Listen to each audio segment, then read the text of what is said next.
you have to take the time for yourself and everything will get done. And you don't need to rush the process. Like, take those 5 minutes for yourself, eat your meal without a phone on, and be mindfully with yourself really helped me move forward. Hi, everyone. Welcome back to another episode of Nourished Inside Out. I am here with Julia. She is a passionate naturopathic doctor dedicated to helping women reclaim their health and vitality through holistic, gut-focused care. With years of experience and a deep understanding of how nutrition, hormones, and lifestyle intertwine, Julia specializes in addressing bloating, IBS, hormonal imbalances, and those frustrating mystery symptoms that traditional medicine often overlooks. Thank you so much for joining us today. Thank you for having me. I'm so excited.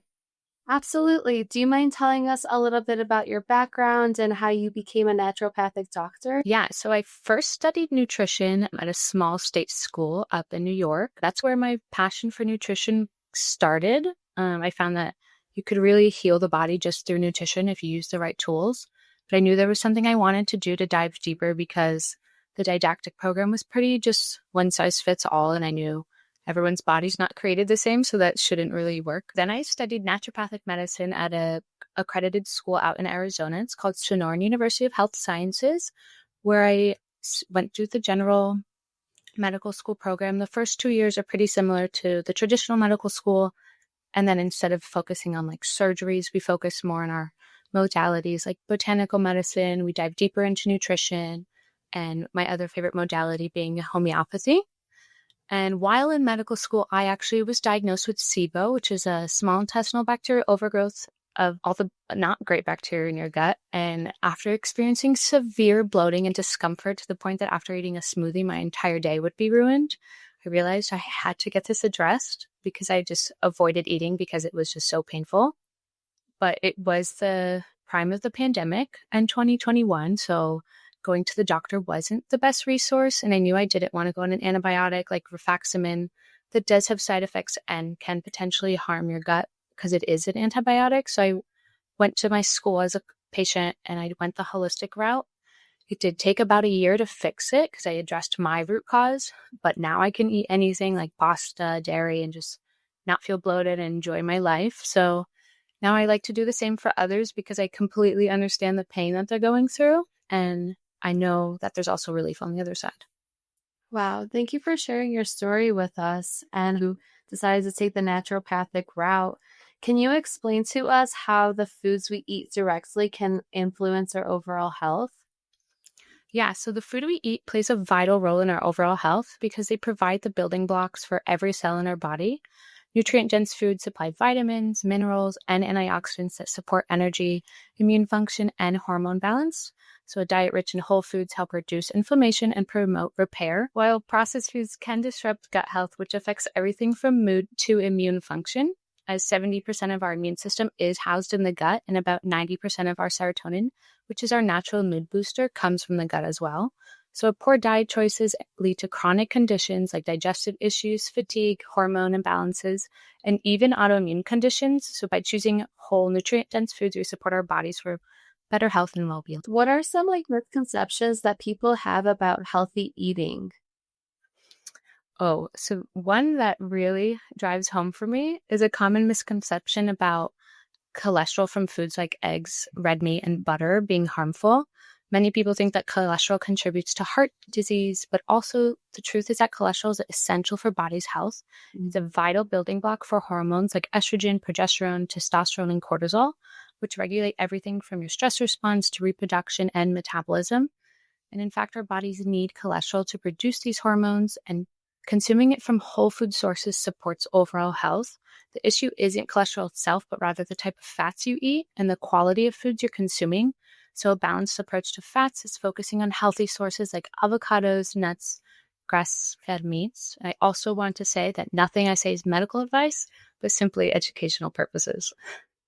Absolutely. I think that's such an overlooked thing because a lot of times, like us, we're like, healthy eating doesn't sound fun or it doesn't sound like something like inviting. So I think that's also really nice to know that there are foods that we can substitute that are healthy but still enjoyable. Yeah, I was vegan for 3 years because that was like the healthy trend. which then only made my gut health worse. And then I found the truth in naturopathic medicine. Wow. Because I know you specialize in gut health a lot. Can you tell us what are some of the best foods to support a healthy gut microbiome? Yeah, so fermented foods like sauerkraut, kimchi, and kefir and yogurt provide probiotics, which replenish the good gut bacteria, while high fiber foods such as fruits, vegetables, whole grains, and seeds act as prebiotics, feeding those good bacteria. So a variety of these are key. But it's also important to note that in someone with a condition like SIBO that I had, the fiber may actually be making your symptoms worse. So a lot of people promote fiber for moving the bowel movements. But if you have a lot of the bad bacteria in your gut, they're only feeding off the fiber and then producing gas and bloating as a byproduct, making your symptoms worse.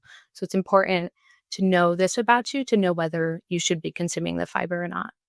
Wow. What kind of foods are high in fiber for some of us that don't know or aren't aware?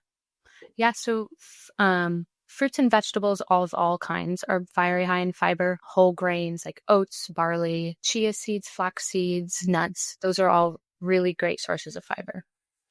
How can someone repair their gut after prolonged stress or poor dietary habits? So, with the right resources, motivation, and mindset, you can repair a gut in someone who is stressed and may not have the best lifestyle. But the hardest part is that the person has to want it. It's not a pill you can take, and it won't be a quick process. But as someone who did have SIBO and chose to heal it holistically instead of taking the antibiotic, I personally had to put in the work to repair my gut lining and follow a specific diet, stay consistent with my supplements, cut out alcohol, processed sugars and foods, and learn how to manage my stress.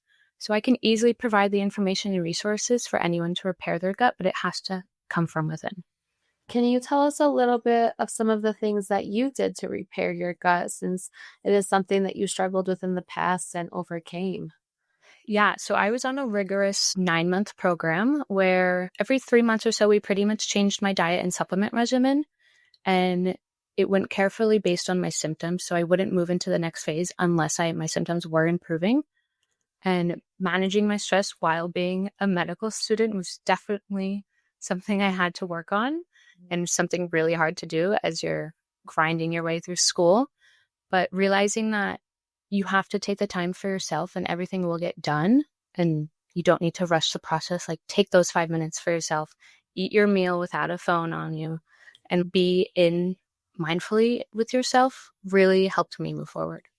I think that's a really big one. Something that I've been learning is learning to eat your food and let it digest without a screen in front of you, whether it's a TV, a phone, or a tablet. Because I think that all from personal experience, like I think that stresses you out more when you eat, or it can cause you to overeat or eat faster. So it's not properly digesting. Do you agree?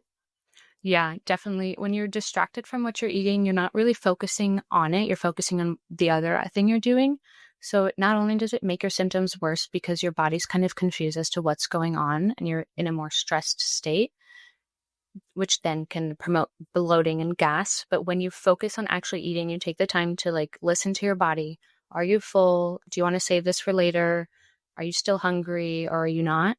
Really then just promotes like relaxation in the body because you're just focusing on one thing at a time. Yeah, that's true. I know you were talking a little bit about probiotics and prebiotics. Can you talk about how those are essential for the gut health and why? Yeah, so probiotics are the live bacteria that support a healthy gut that are naturally found in your microbiome, while prebiotics are the fibers that feed these bacteria. So together they maintain a balanced microbiome, which is crucial for digestion, immunity, and even mental health. However, finding the right probiotic for you is a little harder than just picking one up at the supermarket because you want to aim for a probiotic that it has at least 100 billion colony forming units, which ensures a high concentration of that live bacteria that can survive the stomach acid and then colonize the gut effectively. Mhm. This is especially important for someone dealing with significant gut imbalances like IBS, Mm. so that higher dose can actually beneficially restore that microbiome. And also, there are different probiotic strains that are beneficial for different specific conditions. So, for example, the bacteria Bifidobacterium infantis is often used for bloating and IBS, whereas There are other ones that can be helpful for mood regulation or even the vaginal lining, because taking a probiotic for a UTI or other vaginal issues could also be really helpful. I'm a huge fan of kombucha. Is that a vital source, or what's your take on it? Kombucha is a hard one because if you make it at home, yes, but if you buy it at the store, they're usually packed with a lot of sugars Mm, and other things that actually aren't beneficial. So it's just kind of like a sugary drink you're drinking and not really helping your gut at all. gotcha. So then going down into sugar, how do processed foods and sugar affect gut health over time? Yeah, so this is a key one. There are bacterial species that live in the gut naturally, like Clostridium Klebsiella, which thrive on sugar and release toxins that can be harmful to the gut lining. And then this leads to imbalances or dysbiosis where the bad bacteria outnumber the good ones, which is what can happen in SIBO. The result is increased inflammation, a weakened gut barrier, and symptoms like bloating, IBS, and even mood disorders due to that gut brain connection. So, over time, sugar fueled dysbiosis can reduce the diversity of the microbiome, making it harder for the beneficial bacteria like Lactobacillus and Bifidobacterium to flourish. What about natural sugars, for example, like in fruits and vegetables? Are those okay, or should we be limiting those?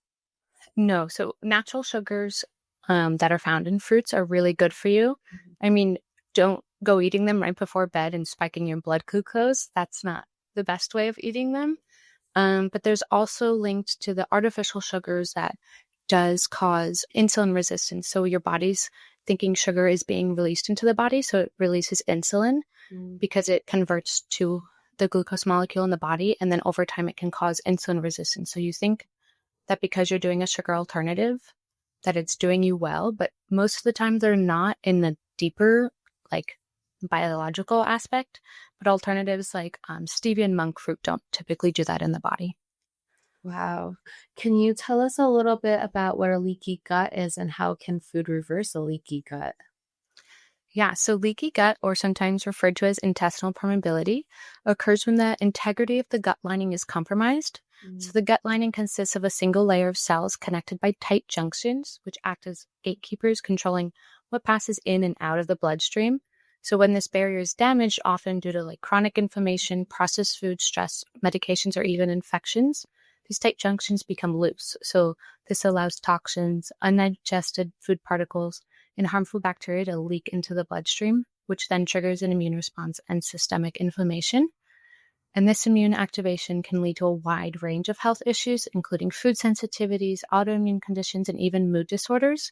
So, to repair that gut lining, it's important to focus on nutrient dense and anti inflammatory foods. So, like collagen rich bone broth provides amino acids like glycine and proline, which supports that tissue repair. Wild caught salmon is a source of omega 3 fatty acids that reduce inflammation. Leafy greens like spinach and kale contain polyphenols and vitamins to help strengthen the gut barrier. And reducing processed foods and sugar prevents further damaging that gut cell lining and promotes the growth of beneficial bacteria. I saw you posted a couple days ago was saying about getting like your dark leafy greens in, but not in a smoothie form because your body needs to be able to break it down. Can you explain the difference of having your dark leafy greens in a smoothie versus just eating them whole? Yeah, so smoothie isn't my favorite meal unless you're going through the process of actually healing your gut. When I went through SIBO, I did have to do a lot of smoothies just because my body couldn't handle a lot. But Mhm. when you use a smoothie, your body isn't being used. You're not using anything to break it down, and it just kind of sweeps through your body. And your body has to break down foods. That's how it can absorb all those nutrients and those beneficial things that you're trying to get out of that smoothie. And it also just doesn't allow your body to use its motor complex to like sweep it out. It seems like a good healthy food, which it is, especially if you're like on the run. Take a smoothie instead of not eating anything for sure. But something I like to incorporate is a small handful of nuts to ensure that your body is still trying to break something down while it's trying to absorb that smoothie. So you constantly want to keep it working and give it the opportunity to build and to grow. How does the timing of meals impact digestion and overall gut health? Is there a certain amount of hours you would recommend in between meals? Yeah, so regular meal timing does play a crucial role in supporting the gut's natural rhythms, especially that migrating motor complex. Not in the sense that you have to eat the exact same time every day, but that eating regular meals with time in between them is important. So that migrating motor complex is like a wave-like process that sweeps leftover food and bacteria through that digestive tract. And this usually happens about 90 to 120 minutes after eating. So when you're constantly snacking, or if you skip meals or eat late at night, this like housekeeping process gets disrupted, leading to issues like bloating, indigestion, and even bacterial overgrowth. So to best support your gut, it's best to eat meals at consistent times, leaving about 3 to 4 hours between meals to allow that migrating motor complex to do its job, and to avoid eating right before bed and eating at least within an hour of waking up. So this not only promotes healthy digestion, but also maintains a balanced and diverse microbiome. When would you recommend for someone to have dinner, like the latest time? Like if somebody goes to bed at like 10 p.m., when would you recommend them to have dinner before bed? Usually about 3 hours before bed, I would say it gives your body enough time to fully digest that meal, but you're also not going to bed starving and wanting like a little snack before bed. Because you don't want to go to bed starving and then wake up even more hungrier. Mhm. But having like at least 2 to 3 hours before bed really allows the body to do its digestion while it's awake before you go to sleep. So like somebody eats 3 hours before they go to sleep, and then right before they go to bed, they're feeling kind of hungry. Would you recommend a smoothie in place for at that time, or not really? More so something that's high in fiber and protein, because of all that sugar in the fruit that people typically use in a smoothie. It does spike your glucose, and you don't want to spike your glucose right before bed because that can cause insulin resistance in the future. So, like a Greek yogurt bowl with some chia seeds or flax seeds on it. You can drizzle some honey on it for sweetness, because that's not going to do too much glucose because it has that protein and fiber to protect it. How do food sensitivities or intolerances like gluten or dairy impact the gut health? So, food sensitivities or intolerances are ways that your gut is trying to tell you that something is off. Mm. Gluten and dairy are often usually labeled as the culprits for gut issues, but they're typically not the root cause. Rather, they're just acting as triggers for an already imbalanced gut. So, if your gut lining is compromised or your microbiome is completely out of balance, these foods can continue to irritate the gut, leading to inflammation and symptoms like bloating or fatigue, and even contributing to leaky gut over time. So when it comes to managing potential food sensitivities, I love to use a tool. It's called an elimination diet, and it temporarily removes those potential trigger foods like gluten and dairy, and you give your gut a chance to heal. And after a few weeks, you can carefully reintroduce those foods one at a time while monitoring your symptoms. This process helps identify whether these certain foods are truly problematic or if there's a deeper gut issue that needs to be addressed. And the goal of this isn't necessarily to avoid these foods forever. It's about finding the balance and addressing the underlying cause of your symptoms. You always want to consult a professional before starting an elimination diet to ensure its safety and it's actually needed for you. And that's actually what I went through with my SIBO. Can you talk a little bit about gut inflammation and how those types of foods can increase it or decrease it if you eliminate them? There are foods like omega-3 fatty acids, particularly the EPAs and DHAs, that are well known for their powerful anti-inflammatory effects, not just in the body overall, but also in the gut. So inflammation is a key driver to so many gut disorders, like IBS and leaky gut.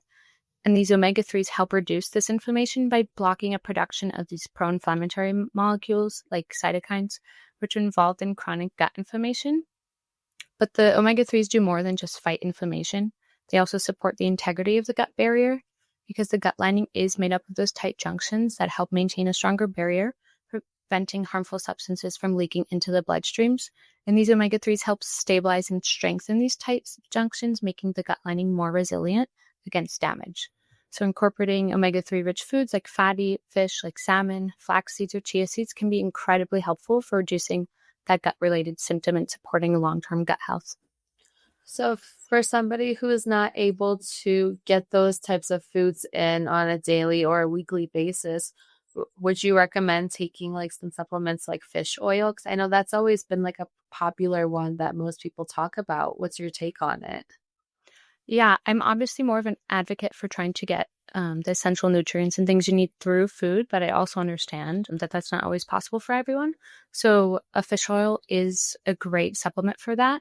You just want to make sure that you get a reputable source, because supplements aren't really FDA regulated. You want to go with a third-party tested supplement, and I have access to medical grade supplements that are third-party tested, where it actually ensures what they're saying is actually in the bottle. And then I know a lot of people say that they don't like the taste of the fish oils, but keeping them in your refrigerator can actually minimize that fishy taste from them. I had no idea. How does our gut health influence our ability to digest and process food? So a healthy gut is crucial for digestion, as it provides digestive enzymes, regulates the motility, and maintains a balanced microbiome. Digestive enzymes break down the food into absorbable nutrients, while proper motility ensures that food moves smoothly through the digestive tract. And a balanced microbiome helps break down that fiber and produce beneficial short-chain fatty acids that nourish the gut lining. And when the gut is unhealthy, these enzyme production can drop, the motility can slow down, and the microbiome can become imbalanced, leading to malabsorption of nutrients. And this can then result in deficiencies, bloating, diarrhea, constipation, and other digestive issues. So in short, a healthy gut is key to essential digestion and nutrient absorption. Can you tell us what are some signs of an unhealthy gut? So signs that people can look out for. Yeah, so signs of an unhealthy gut often include bloating, gas, constipation, and diarrhea, but it also includes symptoms outside of the digestive issues like fatigue, anxiety, sugar cravings, and even skin problems like acne or eczema, because these symptoms arise when the gut microbiome becomes imbalanced, often due to a poor diet, stress, or other factors. So a balanced diet is key to restoring gut health. Like I've mentioned, those fibers help feed those beneficial gut. The fermented foods like kimchi and sauerkraut introduce the good bacteria back into the healthy microbiome, while the anti-inflammatory foods such as the fatty fish, leafy greens, and turmeric can help reduce inflammation in the gut and promote healing. But it's important to know that these key foods are beneficial for someone who has a healthy gut microbiome, because like we discussed previously, fiber can exacerbate symptoms because it's what the bacteria feeds off of. So this is best for someone who does have a healthy gut rather than someone trying to heal their gut, because there's different phases for that. And then additionally, staying properly hydrated supports the digestion and movement of food through the intestines, while stress management is also crucial because chronic stress can disrupt the gut function and worsen symptoms. So incorporating these habits daily can help you restore gut balance. Wow, it's something that I would never even think about is the stress, how much stress can impact us internally and then bring it out externally. Yeah, stress is a chronic thing that affects everything and anything. Yeah. What's your what's your take on fasting or intermediate fasting? Is there a benefit to it for gut health? And if so, how? So intermittent fasting can provide benefits for gut health by giving that digestive system a break. When you fast, the gut lining has time to repair, regenerate, and that migrating motor complex has time to sweep everything out. However, intermittent fasting isn't a one-size-fits-all solution, and it's not always necessary or appropriate for everyone. So, because it may help with symptoms or support gut function, but it won't address your root cause or triggers of gut issues like poor diet, stress, or underlying conditions like IBS and leaky gut. So for someone fasting, it can be too stressful on the body, especially if they're already dealing with digestive issues or nutrient deficiencies. So while intermittent fasting can be a useful tool for some people, it's not always appropriate to do it for everyone. So you want to make sure to go through it with caution with a trained professional. If somebody wants to start intermittent fasting and they're really new to it, what are some things you would recommend for them to do? Just a few starter steps. I really like the idea of intermittent fasting where I guess I don't know if this is exactly I know there's different hours that you can take. I'm not the biggest fan of the one that you just eat everything within 4 hours and the rest of the day your body is just dealing with it. Rather than 9 to 5 window of intermittent fasting would be great, where you're able to eat breakfast, lunch, and dinner, but still give your body that time to just heal and digestly and sweep everything out that needs to be, but also making sure you're eating enough and getting all the right things. I think that's a really valid one. Sometimes I'll eat a little later on closer to bedtime, and then I wake up the next day and I feel heavy or I feel cough. But then if I do eat within the 9 to 5 or 9 to 7, and then leave those couple hours in between bedtime, I feel waking up with more energy. What are some naturopathic remedies for boosting gut health and immunity? There are so many, but to support gut health, there are certain herbs and lifestyle changes that can be really helpful. So, for example, herbs like slippery elm and marshmallow root are really great because they're known for their ability to soothe and protect the gut lining. Yeah. So, when you take them, these herbs form like a gel like substance when mixed with water, which can coat that digestive tract and reduce irritation, helping to heal the gut and reduce inflammation. And then, as we discussed, the probiotics are key for maintaining that balanced microbiome. They introduce beneficial bacteria into the gut, supporting digestion and helping to restore the balance between the good and the bad bacteria. And in addition to herbs and probiotics, incorporating the nutrient-dense foods can be significantly helpful. And garlic has a natural antimicrobial property that can help control the growth of harmful bacteria, while turmeric especially has its active compound curcumin, when activated with pepper, has a powerful anti-inflammatory effect that helps reduce inflammation in the gut lining, and both can support building a healthier gut. And then outside of what you can take and do, lifestyle changes are a huge role. So managing your stress is essential because chronic stress can damage that gut lining and disrupt the balance between the good and the bad bacteria. So techniques like mindfulness, yoga, deep breathing can help lower stress. And getting adequate sleep is equally important because sleep is when the body repairs itself. So aiming for 7 to 9 hours of sleep is great for supporting overall health, not just gut health. Yeah, I really want to get into sleep. Can you explain how sleep, diet, and exercise work together to maintain a resilient immune system? Yeah, so sleep is essential for the body's repair process. And this includes healing of the gut lining. When we sleep, the body is in a state of rest and repair, which is critical for restoring balance in the gut.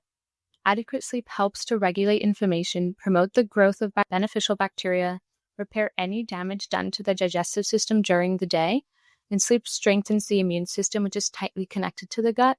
And lack of sleep, on the other hand, can disrupt gut function and contribute to conditions like leaky gut and increased inflammation. So, a reason mouth tape has been so popular lately for improving sleep is because mouth breathing actually triggers the sympathetic nervous system, which is our body's stress response due to the nerves in the area of the mouth.